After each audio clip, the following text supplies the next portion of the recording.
Hello everyone, welcome back to the YouTube channel Dr. Alam Services. I am Mohammad Uwais Alam, final year MBBS student at government medical college Fatehpur. तो अभी इस video में detail में discuss करने वाला हूं कि ऑल इंडिया कोटा से एमबीबीएस, बीडीएस और बीएससी नर्सिंग, उसके साथ ही वेटनरी की ऑल इंडिया कोटा से क्या कट ऑफ रह सकती है मार्क्स के टर्म्स में।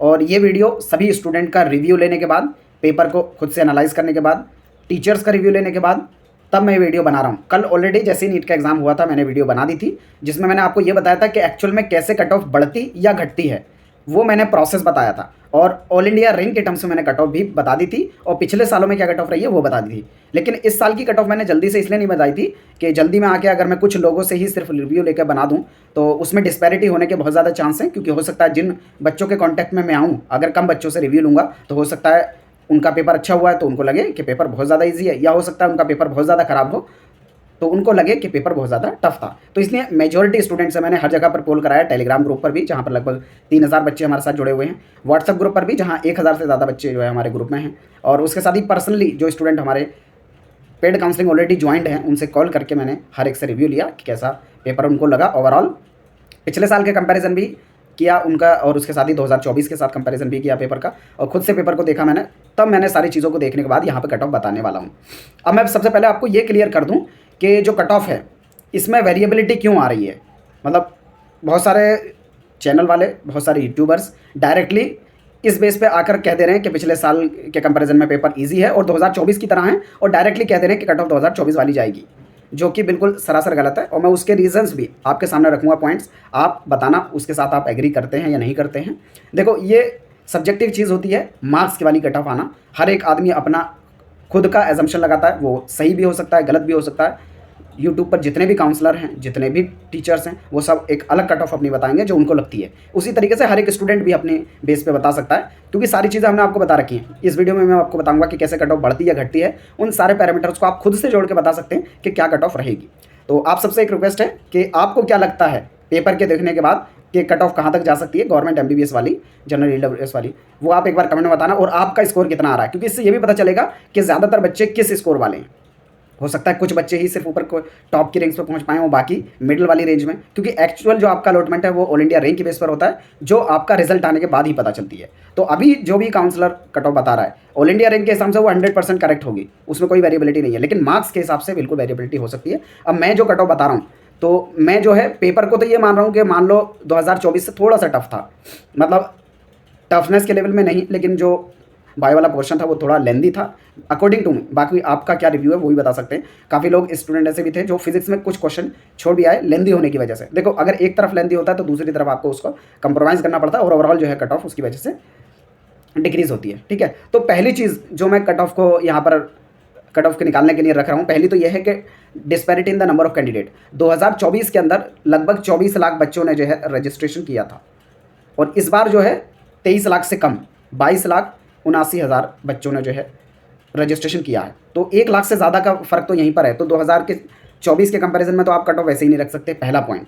मतलब मैं यहाँ पर ये बताना चाह रहा हूँ कि जो कट ऑफ 652 वाली 2024 में गई है वो तो कभी भी और इन फ्यूचर भी रिपीट नहीं होगी, ये मैं इतनी गारंटी के साथ कह रहा हूँ। मतलब आगे भी अगर सेम लेवल का ही पेपर आ जाएगा तब भी नहीं, देखो इस रेंज पे नहीं पहुँचेगी कट ऑफ। उसके रीजंस मैं आपको बता रहा हूँ। पहला तो ये कि नंबर ऑफ कैंडिडेट, हाँ फ्यूचर में चल के जब नंबर बहुत ज़्यादा कैंडिडेट के बढ़ते रहेंगे उस टाइम पर डेफिनेटली हो सकता है। अभी के प्रेजेंट सिनेरियो के हिसाब से जहाँ नंबर ऑलरेडी कम हो गए स्टूडेंट का 2024 के कंपैरिजन में। दूसरा, डिफरेंट पैटर्न ऑफ एग्जाम। मतलब 2024 में पैटर्न बिल्कुल अलग था, जहाँ पर आपके पास एक्स्ट्रा क्वेश्चंस रहते थे 15, और उसमें से आप कोई भी छांट कर जो है 10 क्वेश्चन करते थे।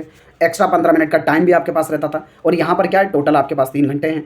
तो ये जब पूरा पैटर्न ही आपका पेपर का चेंज हो गया तो कैसे आप जो है 2026 को 2024 के साथ कंपैरिजन कर सकते हैं। तो पहला पॉइंट। दूसरा पॉइंट ये भी हो गया।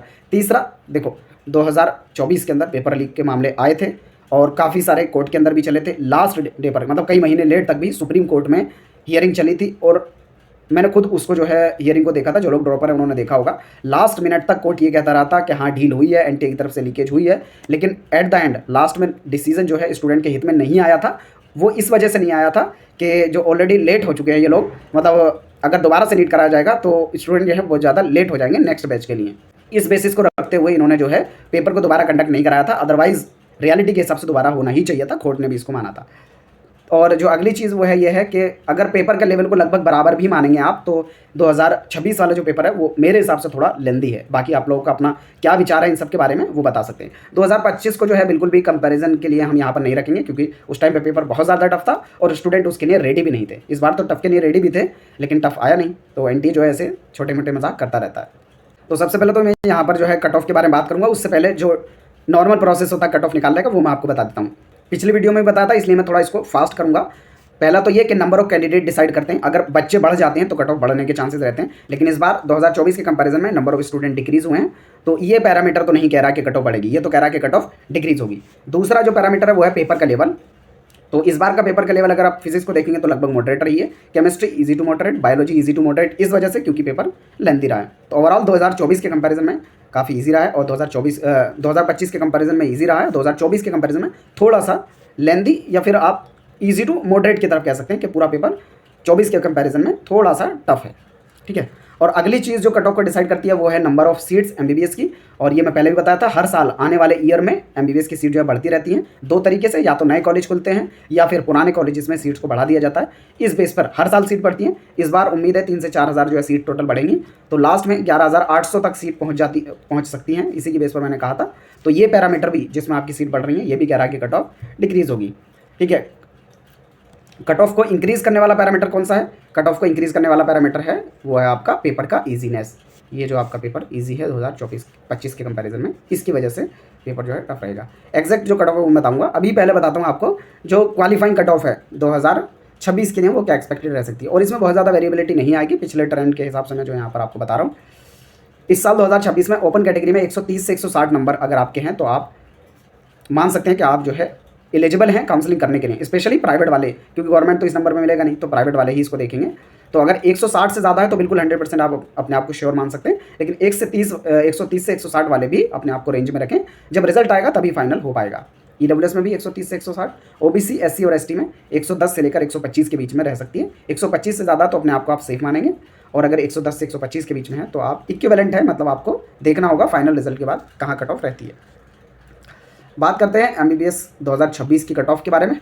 तो ऑल इंडिया रैंक के टर्म्स में तो यही रहेगी। अब क्योंकि अभी ऑल इंडिया रैंक आई नहीं है तो मैं इसको यहाँ पर नहीं बताऊंगा। एक्चुअल आपका अलॉटमेंट ऑल इंडिया रैंक के बेस पर ही होता है। ये रैंक बिल्कुल सेफ है। अगर इतनी रैंक आपकी आती है रिजल्ट के बाद तो आप देख लेंगे कि आप अपनी कैटेगरी के हिसाब से बिल्कुल सेफ हैं कि आपको कॉलेज मिल जाएगा। अब सबसे पहले एमबीबीएस की कट ऑफ की मैं यहाँ पर बात कर रहा हूँ, और वो भी मार्क्स की टर्म्स में, क्योंकि सबका इंतजार जो है स्टूडेंट का वो मार्क्स के टर्म्स में। हालांकि एक्चुअल अलॉटमेंट आपका ऑल इंडिया रैंक की बेस पर ही होगा, तो इसमें वेरिएबिलिटी आ सकती है। मेरे अकॉर्डिंग जो cut off all India quota MCC 15% की एमबीबीएस के लिए कट ऑफ रह सकती है। ये ऑल इंडिया से है, स्टेट से और कम जाएगी। हर एक स्टेट की अपनी कलम जाती है। कुछ स्टेट है जहाँ पर ज़्यादा जाती है, जैसे दिल्ली हो गया, कभी कभी राजस्थान की, तो उनका अलग सिनेरियो। बाकी मेजोरिटी स्टेट में कम कट ऑफ रहती है। तो मेरे हिसाब से 2026 में जो जनरल के लिए कट ऑफ एक्सपेक्टेड रह सकती है वो 610 ±10, यानी ओवरऑल रेंज देखेंगे तो 600 नंबर से लेकर 620 ये रेंज है आपकी कट ऑफ की, जिसमें 620 से प्लस हैं, यानी 620 से ज़्यादा आपके नंबर हैं तो आप लगभग श्योर मानेंगे अपने आप को कि कॉलेज मिल जाएगा।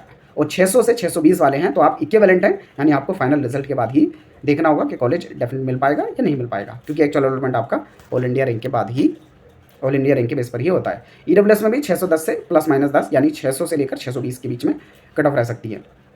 ओबीसी में बात करेंगे तो 605 ±10, यानी 595 से लेकर आपकी 615 तक कट ऑफ रह सकती है।